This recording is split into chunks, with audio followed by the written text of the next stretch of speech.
Lavande. Déjà utilisée par les Romains dans l'Antiquité pour son parfum et ses qualités thérapeutiques, la lavande est aujourd'hui l'une des plantes médicinales les plus prisées en phytothérapie, notamment pour des problèmes de nervosité, digestifs ou articulaires. Forme et préparation: essence, huile essentielle, décoction, tisane, poudre micronisée, gélule, alcoolature, teinture, nébulisa. Propriétés médicinales de la lavande. Utilisation interne.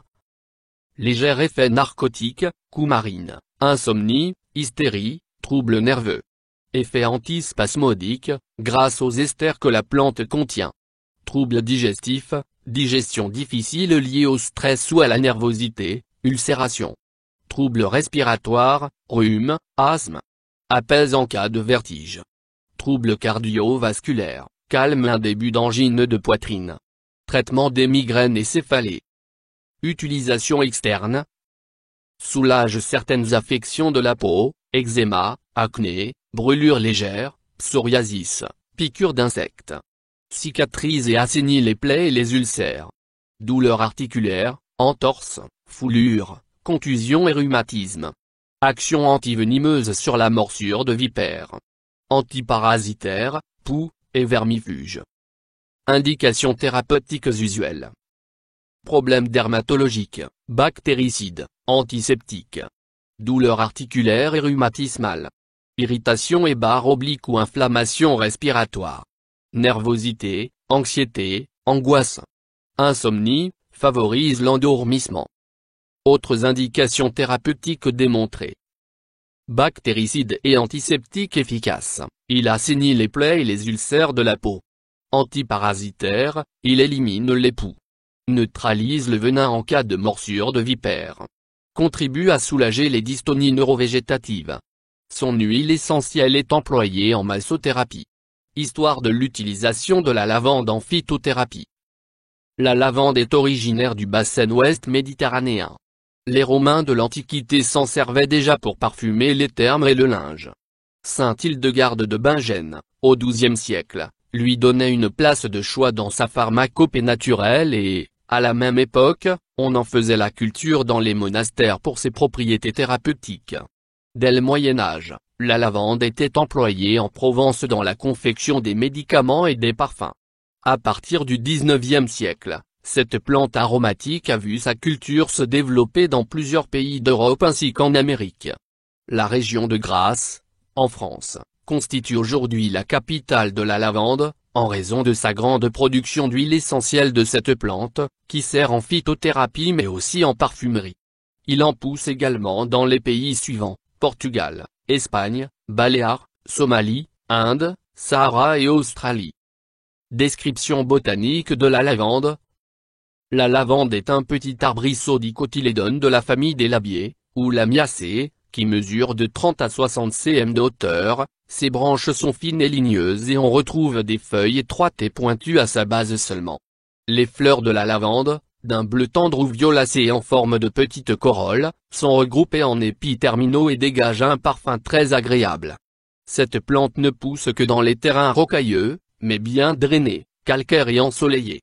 On en trouve dans toute l'Europe méditerranéenne, parfois même jusqu'à un 800 m d'altitude, plus spécialement dans les Préalpes de Provence. Excellente plante mellifère, la lavande est très prisée par les abeilles.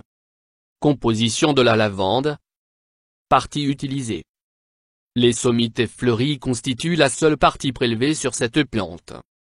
Principe actif.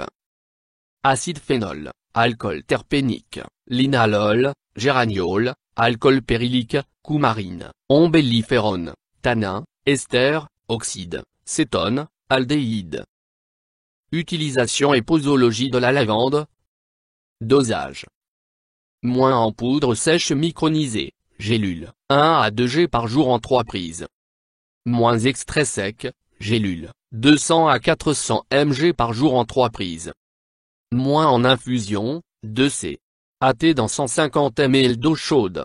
Jusqu'à 3 tasses par jour entre les repas pour contrer ou prévenir les problèmes digestifs et pour soulager la migraine, les vertiges ou un début d'angine. moins alcoolature, pour les frictions locales dans le cas de douleurs articulaires, matin et soir. Moins pour assainir le cuir chevelu, en friction légère du bout des doigts, 3 fois par semaine. Moins en huile à massage, 2 à 4 gouttes par 60 ml de base neutre, par exemple, huile d'amande douce, pour soulager les douleurs liées aux foulures, entorses et crampes musculaires. Moins en inhalation, pour contrer l'insomnie et la nervosité, 2 à 4 gouttes versées dans un diffuseur ou 1 ou 2 gouttes sur un tampon de ouate placé dans un oreiller.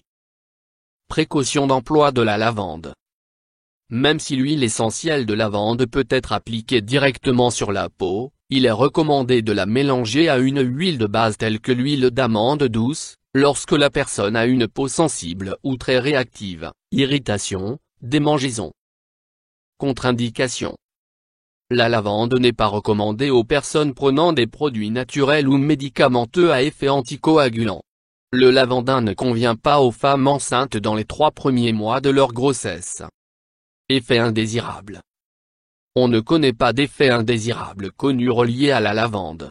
Par ailleurs, certaines personnes réagiraient trop fortement à son effet narcotique, quoique léger. Interaction avec des plantes médicinales ou des compléments. La lavande est incompatible avec les sels de fer et l'iode. Interaction avec des médicaments. Ne pas consommer de lavande, en infusion ou autrement, en même temps que des médicaments anticoagulants, en raison de la coumarine qu'elle contient. Avis du médecin. Des bienfaits reconnus. La lavande est recommandée, en particulier, aux personnes souffrant de troubles nerveux ou d'insomnie. Elle s'avère apaisante pour traiter les problèmes de peau tels que dermite, eczéma, psoriasis et acné. L'huile essentielle de lavande appliquée en massage calme les douleurs articulaires et rhumatismales. Un peu de lavande séchée en infusion dans une tasse d'eau chaude facilite la digestion, surtout chez les gens nerveux. Avertissement. Combinée à de l'iode ou à des sels de fer, la lavande présenterait une certaine toxicité. La recherche sur la lavande. En 1991, une étude menée à Vienne a clairement confirmé l'effet légèrement narcotique de la lavande lorsqu'elle est utilisée pour favoriser l'endormissement ou apaiser un état anxieux. Elle agirait non seulement de façon olfactive, mais aussi directement sur le système nerveux. D'autres recherches ont permis d'arriver à la conclusion que l'huile essentielle de lavande réduisait la pression sanguine ainsi que certains marqueurs physiologiques de la nervosité et du stress, par exemple, une augmentation du taux de cortisol. Des essais cliniques ont démontré qu'en raison des propriétés anticoagulantes des coumarines, la lavande agissait sur la synthèse de la prothrombine au niveau du foie. Des chercheurs américains se penchent actuellement sur l'effet du limonène et de l'alcool pérylique contenu dans la lavande pour combattre certaines formes de cancer.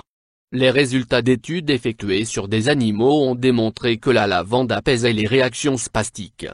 Une étude en phytothérapie a conclu que, combinée à d'autres huiles essentielles, thym, cèdre, romarin, pour effectuer un massage du cuir chevelu, l'huile essentielle de lavande peut aider à traiter l'alopécie et la pelade.